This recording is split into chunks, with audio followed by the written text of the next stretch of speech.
trash from the train. We want the beautiful Lancaster farmlands to stay that way. Lastly, there is no smoking permitted anywhere on the train. Engine number 475 will do all the smoking needed for us today. We thank you very much for your cooperation. I would like to request that you please have your tickets ready for the trainmen as they pass by if they haven't already been checked. Once again, please have your tickets ready for the trainmen as they pass by if they haven't already been checked. Thank you for joining us today on the Strasburg Railroad.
Today is one of the oldest railroad rights-of-ways in the entire world. It was given to the Strasburg Railroad Company by an act of the Pennsylvania legislature on June 9, 1832. For nearly 2 centuries, this little railroad has been serving the community of Strasburg. This is certainly not an enterprise that sprang up yesterday. 8 generations of passengers have rode the road to paradise before you folks boarded our coaches today. As we exit East Strasburg Yard, coming up ahead, just off to your left, you'll notice a row of multicolored cabooses. They belong to the Red Caboose Motel and Casey Jones Restaurant, where you can sleep in a real-life caboose. And just beyond that, you might see the flagpole and tower of the National Toy Train Collectors Museum. This museum houses toy trains of all sizes, shapes, colors, and ages. Toy trains from the mid-1800s through today. Now, some of these trains are featured on 5 operating layouts. Now, the Strasburg Railroad is not only one of the oldest public utilities in all of Pennsylvania, it's also the oldest railroad in continuous operation on the entire continent of North America. The railroad is owned by a group of local stockholders. It was back in 1958 when 24 dedicated railroad buffs purchased the line to save it from bankruptcy and abandonment.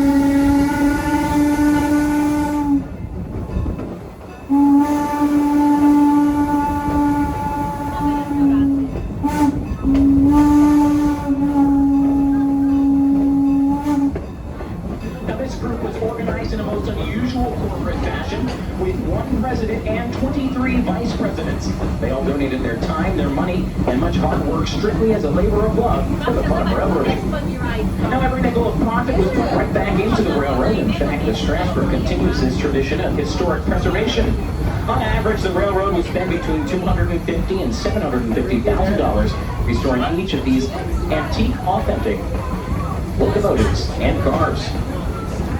Now, as we pass the Red Caboose Motel, off to your left, you'll see the large white buildings of the Esben Turkey Farm, the oldest continuously operated turkey farm in the United States, as verified by Poultry World Magazine. And yes, folks, indeed there is a Poultry World Magazine. It's a very busy place, especially in November and December, and it's certainly not a time you would want to be a turkey. And let's just say you'd get gobbled up pretty quickly. Now, for those of you on board who happen to like jokes, I have another turkey joke for you. Does anyone happen to know what a turkey's favorite dessert is?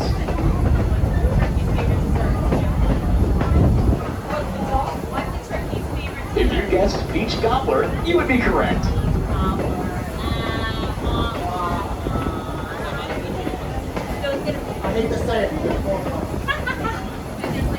Now, in case you're wondering about the speed of our train, it's a very simple matter. The oldest timetable we've ever found was in the Strasburg Free newspaper dated August of 1852, and we still follow that same basic schedule today. So if you've ever wondered how fast Great Grandpa traveled, well, this is it. Definitely somewhere under 70 miles per hour.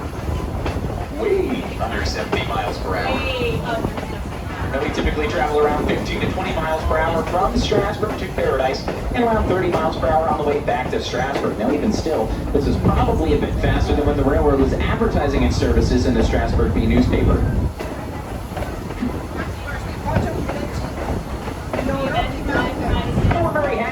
With us today to enjoy steam railroading here on the road to Paradise. A word about the passenger equipment you're riding in today. We try to restore our equipment to its original condition, but in all cases we try to keep it accurate to the period of 1910 to 1930.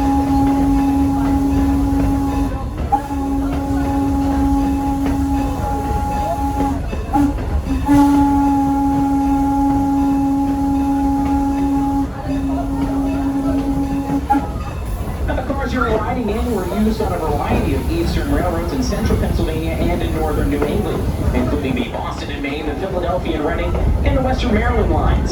They're made of solid oak and mahogany with a mother-of-pearl inlay on and in between the paneling and above the windows. If you happen to notice the coal-fed pot-bellied stoves on your way on board today, they are not just for looks, folks. They actually work. If you ride with us in our colder weather months, you'll see just how comfortable and practical they really are. All these cars were carefully restored by our master craftsmen in the shop of the Strasburg Railroad. Now, as you look out your window, spread out before you is Lancaster County's beautiful farmland. Today we'll travel past 21 working Amish and Mennonite farms, and some of the most productive and beautiful land in Pennsylvania. Now, this area of Lancaster was settled in the very early 1700s, and Route 741 off to your right was originally a Conestoga wagon trail, opened around 1710. It led from Philadelphia to the Indian outpost at Carlisle, just west of Harrisburg. The old stone house coming up to your right side was built around 1774 and was originally the home of Cornelius Ferree, a wagon maker. Settlers heading west could buy Conestoga wagons, guns, and provisions, all produced in this immediate area. Now, this old stone house is part of the Cherry Crest Adventure Farm, home of the amazing Maze Corn Maze. The Cherry Crest borders our tracks on both sides and is a 15-acre adventure farm with over 50 farm fun activities, including jump pillows, wagon rides, a petting zoo, apple shooters, and of course the corn maze.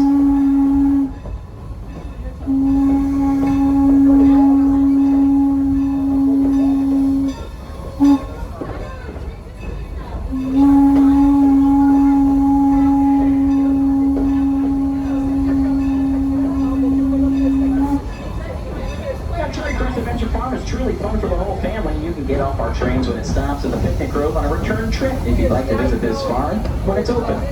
The farm is not operated by the Strasburg Railroad, and there is an admission charge. The farm represents another way that our local farmers are adapting their farms in the face of an ever-increasing development pressures. Now, as we go past Cherry Hill, I want you to notice the sign on the Cherry Hill station just up ahead, off to your left, very close to the tracks. Now, it might look small to you, but that is simply because we go by it at such a tremendous rate of speed. Try not to blink or else you'll miss it, because that sign there reads population 17 more or less. But it's really a line, and a whole lot less when we leave.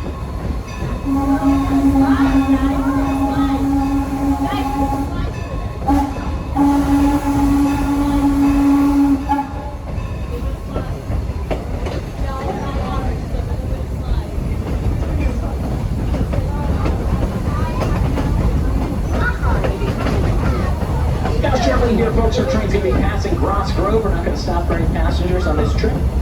But this is one of the very few places in the country where two steam-powered trains can pass each other on a regular schedule. Another place just so happens to be in our East Strasburg yard.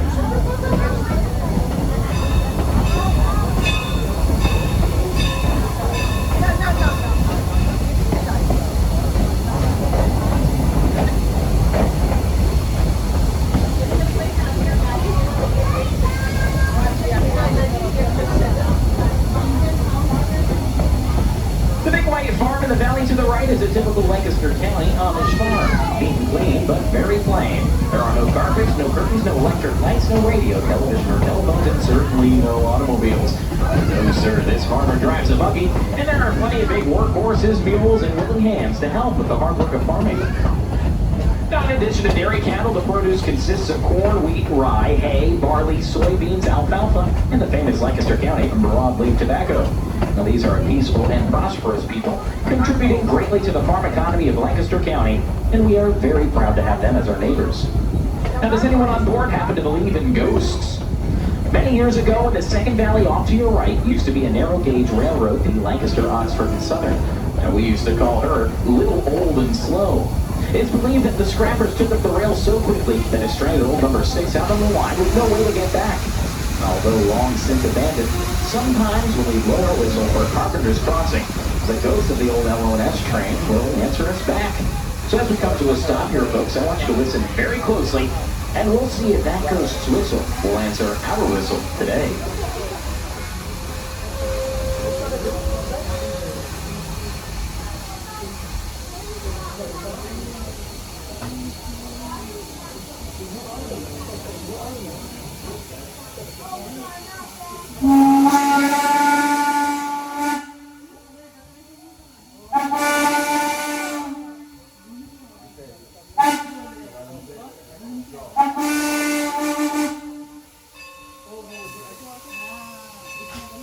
All right, be honest with me, folks.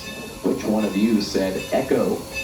No, that is not an echo, folks. We pay that ghost $27.50 a day just to do that for us. That makes her the highest paid employee on a railroad. Now, nobody's actually ever seen that ghost. Somebody keeps cashing those paychecks. Speaking of ghosts, that's Carpenter's Graveyard coming up ahead off to your left. Is there anyone on board for the graveyard?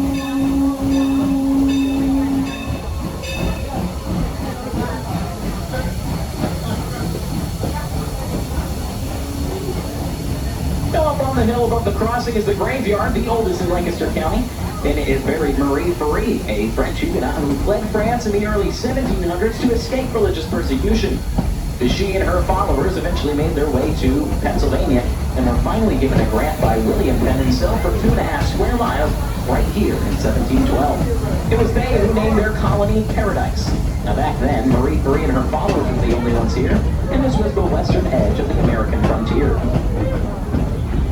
Now, you folks up at the head end of the train will notice we're going up on a fill, and shortly we'll be crossing the Strasburg's one and only bridge. You won't really see it. I hope. It is supposed to be underneath us, but you will see where the Pumpkinville Turnpike goes right under our tracks. Now, the reason this bridge was replaced was due to the Amish farmers' complaints about his mules scraping their sides and hitting their heads. This bridge is now more than 6 mules wide and high enough so that the mules no longer need to wear safety helmets. Now, as we go over this bridge, I'd ask you folks to please lift up your feet as the car goes across. It'll take some weight off the cars and some stress off of that bridge. Try not to think about that too hard or you might hurt yourself.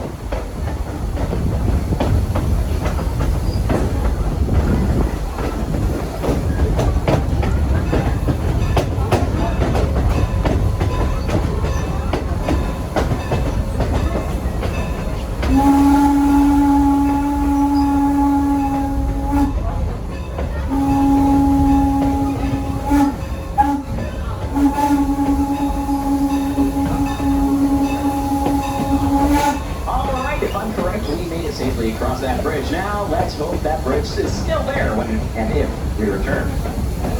Now, for the past 4 miles, we've been traveling through the heart of what is commonly known as the Dutch country, the fertile farmland of the Plain people, the Mennonites, the Tuckers, and the Amish. Within Lancaster County are more than 75,000 of these people. They live a quiet, peaceful life of hard work and deep religious devotion, exactly as their forefathers did when they arrived from Germany and Switzerland over 300 years ago. And nothing has changed, really. Their style of dress, their mode of travel, Their entire way of life is the same today as it was 3 centuries ago. Morgan Place Junction is next, where the main line of the Strasburg meets the main line of Amtrak. A short distance ahead, our track will begin to curve sharply to the left as we come alongside the tracks that were once the Pennsylvania Railroad's main line from New York to Chicago. The interchange track between the two railroads is used for the transfer of freight cars, as well as the transfer of our locomotive to the opposite side of the train. Now this location, 11 Place Junction at Paradise, has a lot of history to be told. It's the original route of the Philadelphia and Columbia Railroad, which became part of the mighty Pennsylvania Railroad in just 1857. Now, this was an important stop on the fencing, with more than 30 trains per day scheduled in 1898. 4 mainline tracks remained until 1961, and today, only 2 tracks remain, owned by Amtrak, aside from our own. More than a dozen trains will still pass by here daily, but they don't even slow down.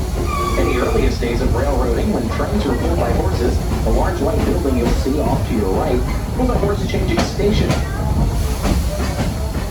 Now, that used to be Henry Lemon's Hotel, and he supplied fresh horses for the train and refreshments for the passengers. Also worthy of note, on February 22nd, 1861, a special train carrying President-elect Abraham and Mrs. Lincoln stopped here briefly as he addressed a crowd of several thousand people as he journeyed to his inauguration and destiny in Washington, D.C. Little more than 4 eventful years later, another special train passed, only this time going in the opposite direction, unfortunately bearing their slain president's body on its sad journey back to Illinois. Change here for Coatesville, Philadelphia, Trenton, Newark, and New York. Now that's only if you think you can run fast enough to catch an Amtrak train. Now you may find it a little difficult to believe, folks, but this here is Paradise. Well, the Paradise, Pennsylvania, that is. You're in it, and let's face it, this may be as close as some of us will ever get to Paradise. As we come to a stop here, a train will be here just for a few minutes as we couple our locomotive to the opposite end of our train. And for those of you in coach and open air, your seats do in fact flip over. So if you're wanting to face the other direction, once we come to a stop, you can take this opportunity to stand up, step into the aisle, and pull on the back of the seat. It will go the other way. Now, just as a reminder, folks, even though we are coming to a stop here, I request that you please do not pass between the platforms of the cars and stay in the car that you rode in on. This is purely for your safety. Now, on a typical ground trip, our locomotive will consume 1/2 ton of coal, all hand shoveled by our firemen into a 1,000-degree firebox. And it'll use almost 1,000 gallons of water for each trip that we'll make today.